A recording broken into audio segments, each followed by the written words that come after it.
Hello students and welcome to this new lecture where we'll see the continuation part of your chapter number 20 of social sciences। हमारा जो chapter number 20 है उसके बारे में हम बात कर रहे हैं। भाई हमने प्रीवियस लेक्चर में ये सारी चीजों को पढ़ा था। Social problems of Indian challenges में हमने सबसे पहले कम्युनलिज्म के बारे में जाना था कि कम्युनलिज्म क्या होता है, जो मैंने आपको बताया था रिलीजन वाला पॉइंट। फिर कैसे हम कम्युनलिज्म के सामने स्ट्रगल कर रहे हैं उसके बारे में हमने पढ़ा था। और फिर कास्टिज्म क्या है उसके बारे में हमने पढ़ा था। भाई कास्टिज्म जो वर्ण सिस्टम है, ब्रह्म क्षत्रिय वैश्य शूद्र, उसके बारे में हमने बात करी थी। ओके, उसके बाद कॉन्स्टिट्यूशनल प्रोविजंस जो माइनॉरिटीज, वीक और बैकवर्ड क्लासेस हैं, ठीक है, उनके लिए जो प्रोविजंस रखे गए हैं कॉन्स्टिट्यूशन के अंदर, उसके बारे में हमने बात करी थी।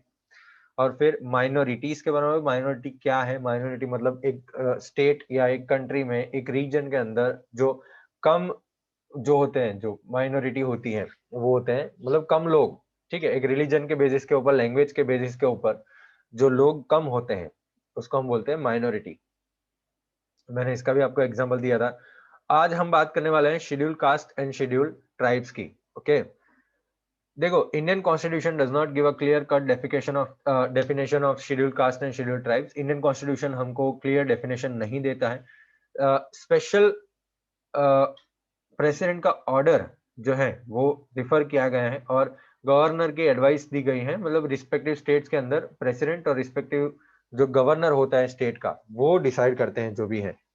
देखो, इंडियन कॉन्स्टिट्यूशन में प्रोविजंस बनाए गए हैं जो कास्ट बेस्ड एक्सप्लॉयटेशन है उसके अगेंस्ट, उसको खत्म करने के, उसको प्रिवेंट करने के लिए, और इक्वालिटी और फ्रेटर्निटी मेंटेन करने के लिए, ये इनजस्टिस, ये अन्याय हटाने के लिए, और सोशली, इकोनॉमिकली, पॉलिटिकली और एजुकेशनली उसको आगे बढ़ाने के लिए, वो जो शेड्यूल कास्ट और शेड्यूल ट्राइब है उनको आगे बढ़ाने के लिए। आर्टिकल 341 में जो शेड्यूल्ड में, आर्टिकल 341 में जो कास्ट लिखे हैं वो सारे शेड्यूल कास्ट हैं। देखो, while those which are included in the schedule of Article 342 are called scheduled tribes, people who live mostly in the forest areas, mountainous regions are included among scheduled tribes। तो भाई जो article 342 में लिखे गए हैं वो शेड्यूल्ड ट्राइब्स में, 341 में शेड्यूल्ड कास्ट हैं, 342 में शेड्यूल्ड ट्राइब्स। ठीक है, जो लोग फॉरेस्ट एरियाज, माउंटेनियस रीजन्स में रहते हैं उनको शेड्यूल्ड ट्राइब्स बोला जाता है। जो ऐसे स्पेसिफिक ज्योग्राफिकल लोकेशंस में, ज्योग्राफिकल कंडीशंस में रहते हैं जहां पे एकदम अलग थलग हो जाते हैं, वो उनके सोशल और कल्चरल लाइफ अलग रह जाती है, ठीक है, कंपैरिजन में, तो वो लोग हो जाते हैं ये शेड्यूल कास्ट और शेड्यूल ट्राइब के अंदर। वो लोग इकोनॉमिकली और एजुकेशनली बैकवर्ड होते हैं। अब हम बात करते हैं कॉन्स्टिट्यूशन प्रोविजंस की। तो क्या है कॉन्स्टिट्यूशन प्रोविजन, उसके बारे में बात करेंगे। देखो, शेड्यूल कास्ट और शेड्यूल ट्राइब्स के वेलफेयर के लिए, डेवलपमेंट के लिए कुछ प्रोविजंस हमारे कॉन्स्टिट्यूशन के अंदर बनाए गए हैं। जनरल प्रोविजंस, स्पेशल प्रोविजंस आप देखेंगे यहाँ पे, और शेड्यूल कास्ट के लिए कुछ प्रोविजंस हैं, provisions only for schedule tribes, वो हम आज देखने वाले हैं। तो देखते हैं सबसे पहले जनरल प्रोविजन। भाई जनरल प्रोविजन आर्टिकल 15 में लिखा है और आर्टिकल 29 में लिखा है। आर्टिकल 15 में ये लिखा है कि भाई रिलीजियन, कम्युनिटी, कास्ट और बर्थ प्लेस, इसके आधार पे कोई डिस्क्रिमिनेशन करने में आएगा नहीं। एडिशनली अगर हम बात करें तो shops, public restaurant, hotel, public entertainment की जगहें, ठीक है, वो सारी जगहों पे कोई रोक टोक होगी नहीं। अंदर घुसने में मतलब कोई ऐसा कास्ट वाला नहीं आ पाएगा, ऐसा रिलीजन वाला नहीं आ पाएगा, ऐसा नहीं रखना है। फिर well, lake, bathing places, road, ये सारी जो जगहें हैं वो जगहें पब्लिक यूज के लिए कंप्लीटली करनी है। ठीक है, मतलब जो स्टेट गवर्नमेंट के कंट्रोल में है पार्शियली और कंप्लीटली, वो सारी जगहों को भी ओपन कर देना है सारे कास्ट के लिए, सारे ट्राइब्स के लिए। ये है आर्टिकल 15 के अंदर लिखा हुआ। आर्टिकल 29 में क्या लिखा है कि भाई कोई भी एक इंसान इंडिया में कहीं भी रहता है, वो अपनी लैंग्वेज, अपनी स्क्रिप्ट, अपनी कल्चर वो सेटअप कर सकता है, वो प्रिजर्व कर सकता है, उनका हक है प्रिजर्व करना, वो कर सकता है। ठीक, एक पर्सन को रिलीजन, कास्ट, लैंग्वेज में भी, ये सारे आधार पे कोई एडमिशन मना नहीं कर सकता है। एडमिशन देना पड़ेगा, कोई भी रिलीजन हो, कोई भी कास्ट हो, कोई भी लैंग्वेज हो। ठीक है, जो गवर्नमेंट के फाइनेंशियल हेल्प से चलने वाली ऑर्गेनाइजेशन है, ऐसे इंस्टीट्यूशन है, वहां पे उनका एडमिशन कंपलसरी देना पड़ेगा। ऐसा डिस्क्रिमिनेशन करने में नहीं आना चाहिए। तो ये है हमारे जनरल प्रोविजन जो आर्टिकल 15 और आर्टिकल 29 में लिखे हुए हैं।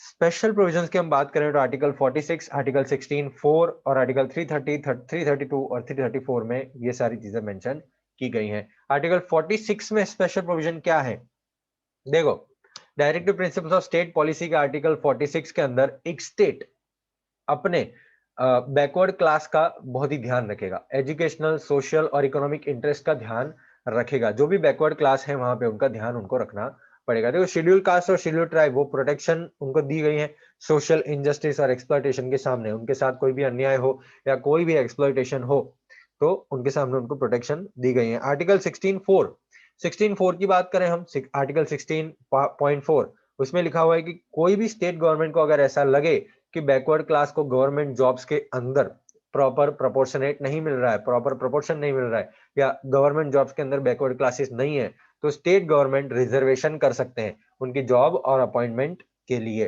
तो ये भी एक अच्छा पॉइंट हो गया शेड्यूल कास्ट बैकवर्ड क्लासेस के लिए कि भाई वो लोग अब गवर्नमेंट जॉब्स पा सकेंगे, गवर्नमेंट जॉब्स उनको मिलेगी, रिजर्व सीट्स हैं तो उनको मिल पाएगी। आर्टिकल 330, 332 और 334 इसमें ऐसा लिखा हुआ है कि कुछ सीट्स लेजिस्लेटिव असेंबली और पार्लियामेंट में शेड्यूल कास्ट और शेड्यूल ट्राइब के लिए रिजर्व की जाए। एससी और एसटी के लिए लेजिस्लेटिव असेंबली जो हमारे स्टेट में होता है और पार्लियामेंट जो दिल्ली में होता है, तो यहाँ पे कुछ सीटें उनके लिए रिजर्व की जाए। ठीक है, राज्यसभा में ऐसा कोई रिजर्वेशन नहीं है, ऐसा नहीं करना है राज्यसभा में, लेकिन लोकसभा में और लेजिस्लेटिव असेंबली में ऐसा हो सकता है, वहां पे रिजर्व कर सकते हैं एससी एसटी वाले, उनकी जो सीट्स हैं उनके लिए रिजर्व हो सकते हैं। पॉइंट नंबर 4, ग्राम पंचायत और म्युनिसिपालिटी में भी उनकी सीट रिजर्व होनी चाहिए, शेड्यूल कास्ट और शेड्यूल ट्राइब की वहां पे भी सीट रिजर्व होनी चाहिए। इसके अलावा जो 5 ईयर प्रोग्राम्स हम बनाते हैं, वो 5 ईयर प्रोग्राम्स में कई सारे हॉस्टल, कई सारी नई नई स्कीम्स ऐसे बच्चों के लिए जो शेड्यूल बैकवर्ड क्लास में है, ठीक है, एससी एसटी वाले बच्चे हैं, तो ऐसी कई सारी स्कीम्स, ऐसी हॉस्टल्स वो लोग ओपन करते हैं, स्कीम्स लॉन्च करते हैं स्कॉलरशिप के लिए। फिर आश्रमशाला बनाई जाती है, रेसिडेंशियल स्कूल्स बनाई जाती है उनके एजुकेशनल प्रोग्रेस के लिए। देखो minimum requirements of age, fees and qualifications have been relaxed. तो मतलब मिनिमम एज होनी चाहिए या फीस या क्वालिफिकेशन ऐसा सब बंद कर दिया उन्होंने, रिलैक्स कर दिया गवर्नमेंट जॉब्स के लिए। डॉक्टर बाबा साहेब आम्बेडकर ऑर्गेनाइजेशन ऐसे लोगों को अपलिफ्ट करता है और सोशल अंडरस्टैंडिंग के लिए जो काम करते हैं, ठीक है, वीकर सेक्शंस ऑफ पॉल्यूशन के लिए, पॉपुलेशन के लिए जो अपलिफ्टमेंट के लिए काम करते हैं, भाई ऐसे लोगों को वो सराहना देता है, फेलिसिटेट करता है। सोशल ट्रांसफॉर्मेशन जो करना चाहते हैं, जो जस्टिस पाना चाहते हैं, ह्यूमन डिग्निटी चाहिए उनको, पोटेंशियलिटी, तो ये सारी चीजों के लिए जो काम कर रहे हैं उनको वो सराहना देता है। एक अलग ही डिवीजन है, हर एक स्टेट में अलग डिवीजन होता है, एक स्पेशल ऑफिसर अपॉइंट किया जाता है सेंट्रल लेवल पे ऐसे लोगों के वेलफेयर और प्रोटेक्शन के लिए। नेशनल कमीशन जो सेंट्रल लेवल पे फॉर्म हुआ है, ऐसे लोगों के लिए ही फॉर्म हुआ है। अलोंग विथ इट कई सारी ऐसी स्कीम्स उनके सोशल, एजुकेशनल और इकोनॉमिक डेवलपमेंट के लिए बनाई गई हैं, जो हमारी स्टेट गवर्नमेंट और सेंट्रल गवर्नमेंट बनाती हैं। एक बार ये रीड कर लीजिएगा वापस से, बहुत ही सिंपल है, बस पॉइंट्स हैं। चलिए अब बात करते हैं provision only for schedule caste. तो खाली शेड्यूल कास्ट के लिए क्या प्रोविजन है? आर्टिकल 17 के अंदर अनटचेबिलिटी इरेडिकेटेड है, अनटचेबिलिटी इरेडिकेटेड मतलब अबॉलिश की गई, अनटचेबिलिटी फॉलो कोई नहीं करेगा। अगर कोई प्रैक्टिस करता है तो उनको पनिशमेंट दी जाएगी, it is a legally punishable crime. ठीक है, अकॉर्डिंग टू आर्टिकल 25 के आर्टिकल में ऐसा लिखा है कि भाई कोई भी स्टेट को हक दिया गया है कि कोई एक लॉ या अभी कोई लॉ बना है उसके अंदर कुछ चेंजेस करना है। कौन से लॉ? देखो ऐसे लॉ जो पब्लिक इंस्टीट्यूशंस के सोशल वेलफेयर के लिए है, रिफॉर्म्स के लिए कुछ चेंज करना है पब्लिक इंस्टीट्यूशंस के अंदर, ठीक है, तो वो चेंज कर सकते हैं। हिंदू रिलीजियस इंस्टीट्यूशंस ओपन करिए हिंदूज के लिए। हियर हिंदू के अंदर सिख, जैन, बुद्धिस्ट, हिंदू सारे रिलीजियस आ गए थे। ठीक है, तो जितने भी ऑर्गेनाइजेशन है, सिख, जैन और बुद्धिस्ट के जितने भी ऑर्गेनाइजेशन है, जितने भी इंस्टीट्यूशन है, वो सारे ओपन रखें सारे लोगों के लिए। Provision only for scheduled tribes, scheduled tribes के लिए क्या प्रोविजन है? देखो आर्टिकल 19.5 इसमें ऐसा लिखा है कि जो गवर्नर होते हैं ना स्टेट के, वो रेस्ट्रिक्शन इंपोज कर सकते हैं, वो लिमिटेशंस रख सकते हैं शेड्यूल कास्ट के लिए, उनके इंटरेस्ट बचाने के लिए। और मतलब लोग क्या करते हैं, वो कहीं भी जा सकते हैं ना, तो लोग कहीं भी जा सकते हैं, वैसे शेड्यूल ट्राइब्स, शेड्यूल कास्ट के लोग भी कहीं भी जा सकते हैं। देखो प्रॉपर्टी खरीद सकते हैं, बिजनेस कर सकते हैं, ट्रेड कर सकते हैं, कुछ भी कर सकते हैं, सेटल डाउन हो सकते हैं, रह सकते हैं, तो वो कहीं भी जा सकते हैं। ऐसा एक रिस्ट्रिक्शन डाल सकते हैं दूसरे लोगों पे कि भाई वो उनको खरीदने दीजिए या हम आपको नहीं खरीदने देंगे। ठीक है, ऐसे राइट जो है वो अथॉरिटी देता है, भाई हम एक्सप्लॉयटेशन को कम करें। ट्राइबल रीजन्स के अंदर जो लैंड ट्रांजेक्शन होते हैं, मनी लेंडिंग होता है, शेड्यूल ट्राइब्स का एक्सप्लॉयटेशन होता है, तो ये सारी चीजों का कंट्रोल करें हम, ठीक है, और स्पेशल लॉज बनाए गए उनको प्रोटेक्ट करने के लिए। चलिए कंक्लूजन, तो देखो वेरियस स्कीम्स और programmes have been started by the government for the development of scheduled caste, scheduled tribes and backward classes, that is why the condition is improving. Many people have got an opportunity to progress socially, economically and backward. तो बहुत सारे schemes और programmes government ने शुरू किए हैं scheduled caste, scheduled tribe, backward classes के लिए। इसकी वजह से कंडीशन उनकी हो रही है इंप्रूव, ठीक है। तो बहुत सारे लोगों को मिल रही है अपॉर्चुनिटी सोशली, इकोनॉमिकली और पॉलिटिकली डेवलप करने की, प्रोग्रेस करने की एक तक मिल रही है, उनको अपॉर्चुनिटी मिल रही है। अब हम बात करेंगे टेररिज्म, अ ग्लोबल प्रॉब्लम। देखो 21st सेंचुरी में टेररिज्म जो है वो ह्यूमन सोसाइटी के लिए बहुत ही बड़ा प्रॉब्लम बन गया है, वो एक ग्लोबल प्रॉब्लम है। टेररिज्म जो है वो ह्यूमन राइट्स को डिस्ट्रॉय कर देता है, खत्म कर देता है, ब्लड शेड हो जाता है, लोही लुहान हो जाते हैं, डिस्ट्रक्शन हो जाता है, फियर, क्योस, यहाँ दंगा फसाद हो जाता है, वायलेंस हो जाता है, अनरेस्ट, ये सारी चीजों की जड़ होती है टेररिज्म, ठीक है। ऑल्दो टेररिज्म का कोई कनेक्शन नहीं होता है कोई रिलीजन के साथ या कोई ऐसे कास्ट के साथ, लेकिन रिलीजन को टेररिज्म के साथ जोड़ने से, ये टेररिज्म जो है ना, टेररिस्ट लोग रिलीजन को जोड़ते हैं अपने साथ, वो टेररिज्म एक्ट के साथ, कि भाई हम जिहाद कर रहे हैं, हम ये कर रहे हैं, हम वो कर रहे हैं। तो वो टेररिस्ट क्या कर रहे हैं, वो एक हेटफुल एक्ट होता है, वो एक कावर्डाइज होता है। कावर्डाइज का मतलब एकदम, हम बोल सकते हैं एकदम गए गुजरे लोग होते हैं वो, ठीक है, वो एकदम डरे हुए लोग होते हैं। वो क्यों करना चाहते हैं ऐसा? Terrorism is a hindrance in the progress of a nation. एक नेशन के प्रोग्रेस में टेररिज्म सबसे बड़ा पत्थर बन जाता है, वो नेशन को प्रोग्रेस नहीं करने देता है। जैसे आप देखिए अभी भी सीरिया के अंदर जो चल रहा है, सीरिया में चल रहा है ये चीज, टेररिज्म वायलेंस के रिलेटेड होता है, ठीक है। जो लिव और लेट लिव का ये जो प्रिंसिपल हमने बनाया है कि भाई जिए और जीने दीजिए, ठीक है, तो ये एक प्रिंसिपल को क्लियरली वायोलेट करता है, वो तोड़ता है। देखो टेररिज्म जो होता है ना, वो एक ऑर्गेनाइज्ड, प्लान्ड और जानबूझ के किया गया वायलेंट एक्ट होता है, ठीक है, बहुत ही प्लानिंग के साथ, ऑर्गेनाइजिंग के साथ, और डेलिबरेट, डेलिबरेट मतलब जानबूझ के किया गया एक वायलेंट एक्ट होता है। टेररिस्ट जो होते हैं वो ऐसे भयानक वायलेंट एक्टिविटीज के अंदर, जैसे सुसाइड अटैक्स हैं, बॉम्ब थ्रो करना, हाइडिंग वेपन्स और kidnapping, hijacking of plane, suicide attacks, ये सारी चीजें वो टेररिस्ट करते हैं, ठीक है। अब हम बात करते हैं रिबेलियन और टेररिज्म। अब टेररिज्म और रिबेलियन के दोनों के बीच में फर्क क्या है उसके बारे में हम बात करेंगे। देखो रिबेलियन जो होता है वो एक नेशनल प्रॉब्लम है, टेररिज्म जो है वो एक ग्लोबल प्रॉब्लम है। रिबेलियन, मैं बता देता हूँ पहले रिबेलियन क्या होता है। देखो जब कोई इंसान या जब कोई थोड़े कुछ ग्रुप, ठीक है, वो अपने ही गवर्नमेंट के सामने पड़ जाते हैं, अपने ही गवर्नमेंट के सामने, अपने ही व्यवस्था के सामने पड़ जाते हैं, उसको बंद करने के लिए दंगा फसाद करते हैं, तो उसको हम रिबेलियन बोलते हैं। जैसे मान लीजिए कि भाई मान लीजिए किसी एक स्टेट को इंडिया से अलग होना है, मान लीजिए भाई तेलंगाना को अलग होना है, तेलंगाना नहीं, ओडिशा को अलग होना है, ठीक है। तो ओडिशा को अलग होना है तो वो क्या करेंगे, वहां पे दंगा फसाद चलेगा। आसाम में चल रहा है, आसाम में बोडो लैंड करके उनको अलग से जमीन चाहिए, अलग से स्टेट चाहिए, तो वहां पे वो अलग से ग्रुप बना के वो क्या, वहां पे जो गवर्नमेंट है उसके सामने वो दिखाव करते हैं, वो दंगा फसाद करते हैं। तो इसको हम बोलते हैं रिबेलियन। और टेररिज्म तो आपको पता है, टेररिज्म तो ऐसा कोई होता ही, वो बॉम्ब फोड़ देते हैं वैसे ही। Rebellion, it is spread on the regional level against own government, अपनी खुद की गवर्नमेंट के सामने रीजनल लेवल पे होता है, ठीक है। टेररिज्म तो एक कंट्री के अगेंस्ट ही होता है, पूरा मतलब पाकिस्तान है तो इंडिया के अगेंस्ट है टेररिज्म, मतलब ऐसा कुछ है। और इंटरनेशनल लेवल पे स्प्रेड होता है, ये हर जगह पे टेररिज्म हो सकता है, अमेरिका में भी हो सकता है, फ्रांस में भी हो सकता है, इटली में भी हो सकता है, पाकिस्तान, इंडिया, कहीं भी हो सकता है। रिबेलियन जो है वो लोकल पीपल के लोग के मदद से होता है, ठीक है। टेररिज्म में लोकल पीपल हो या ना हो, रिबेलियन में स्टेट का डेवलपमेंट रुक जाता है। रिबेलियन अगर होता है तो स्टेट का डेवलपमेंट रुक जाता है, और टेररिज्म में पूरे कंट्री का डेवलपमेंट रुक जाता है। Thus, we see that rebellion originates from the local dissatisfaction। locally वो dissatisfaction, असंतोष होने की वजह से रिबेलियन होता है। जैसे आप देख रहे हैं फार्मर्स, फार्मर्स अभी क्या कर रहे हैं, वो रिबेलियन कर रहे हैं। क्यों? फार्मर के जो एक्ट हैं, वो 3 जो एक्ट बनाए उन्होंने अपनी गवर्नमेंट ने, वो उनके फायदे के लिए या नुकसान के लिए, वो तो चर्चे का पूरा विषय है। लेकिन वो जो बनाए उनके सामने वो जो फार्मर्स हैं वो डिबेट, वो रिबेलियन कर रहे हैं, ठीक है। तो ये इसको हम बोलते हैं रिबेलियन। टेररिज्म पे कोई रेस्ट्रिक्शन नहीं होता है, रिबेलियन पे लोकल डिससेटिस्फेक्शन होता है। आज इंडिया रिबेलियन और टेररिज्म दोनों से फाइट कर रहा है, ठीक है। अब हम बात करते हैं नक्सलिस्ट मूवमेंट की। आपने उरी पिक्चर देखा होगा तो उसमें नक्सल के बारे में बहुत सारी चीजें दी गई है।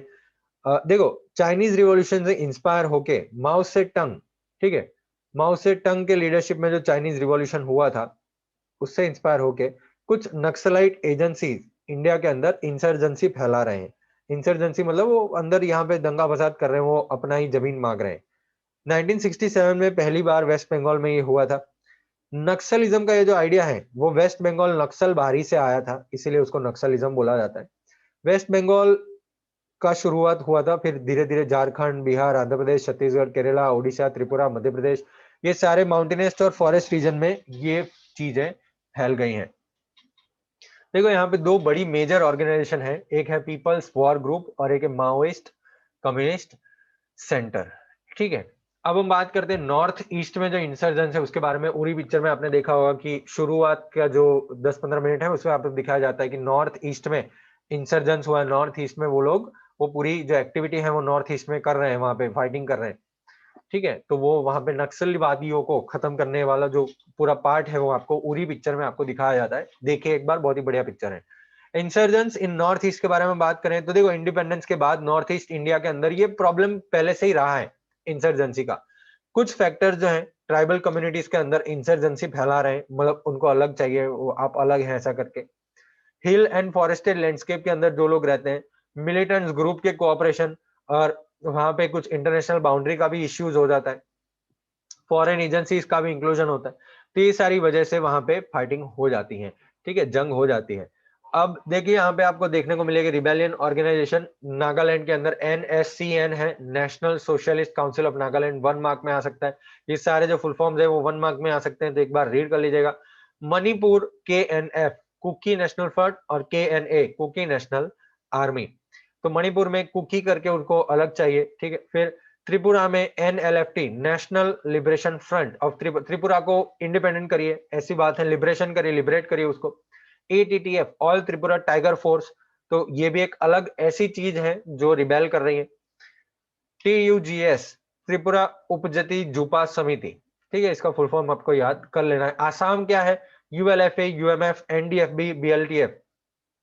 ULFA United liberation front of Assam, UMF United minority front, NDFB national democratic front of Bodoland, BLTF Bodoland liberation tiger force. तो ये अलग से कुछ बनाया गया है लिबरेट करने के लिए, ठीक है। उनको बोडोलैंड चाहिए, आसाम में से अलग एक स्टेट चाहिए, अलग कुछ चीज चाहिए उनको, एक जमीन चाहिए बोडोलैंड करके। तो ये वो लोग रिबेलियन कर रहे हैं भाई। ये रिबेलियन ऑर्गेनाइजेशंस एक सेपरेट स्टेट के लिए डिमांड करते हैं, अपने पॉलिटिकल और इकोनॉमिक इंटरेस्ट को सिक्योर करना चाहते हैं, वो पॉलिटिकली आगे बढ़ना चाहते हैं, या तो इलीगल इमिग्रेशन वो जो है वो मतलब करना चाहते हैं, इमिग्रेशन करना चाहते हैं, तो ये गलत है। ओके, तो इसकी वजह से वो सारी सिस्टम जो वहां पे एस्टेब्लिश की गई हमारी गवर्नमेंट ने, इकोनॉमिक सोशल और एडमिनिस्ट्रेटिव सिस्टम, पॉलिटिकल सिस्टम, वो सारी चीजें डैमेज हो जाती हैं। कश्मीर की हम बात करें, टेररिज्म के बारे में, कश्मीर तो है ही।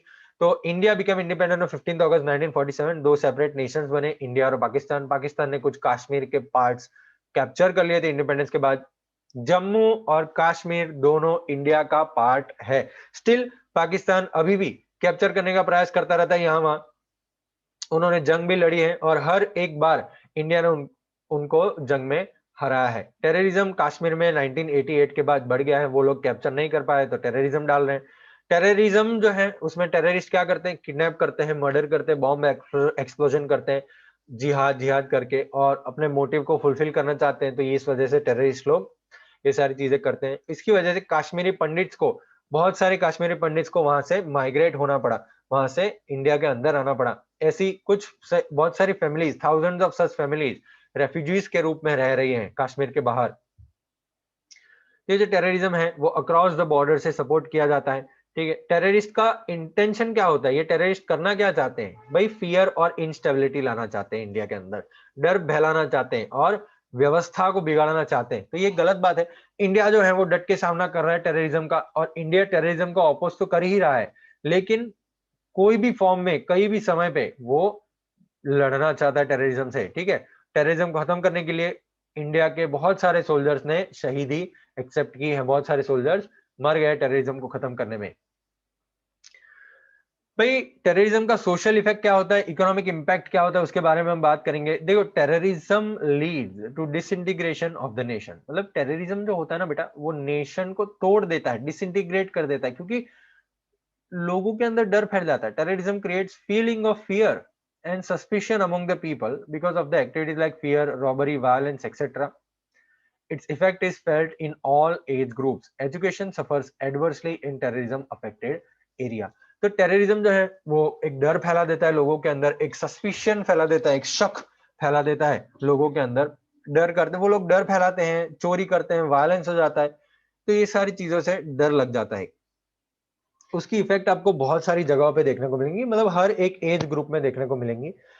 एजुकेशन भी सफर होता है, ये सुनो, टेररिज्म अफेक्टेड एरिया जहां पे है वहां पे एजुकेशन भी सफर होता है, तो लोग आगे नहीं बढ़ पाते हैं। As a result of terrorism, mutual faith and feelings of brotherhood diminish. Diminish है यहाँ पे। एक टेररिज्म के कारण एक श्रद्धा जो होती है ना लोगों के अंदर, एक भाईचारा जो होता है वो खत्म हो जाता है, वो बहुत ही कम हो जाता है। ठीक है, कई बार तो क्या होता है, many times it leads to communal conflicts and social arrangements are shared into fragments.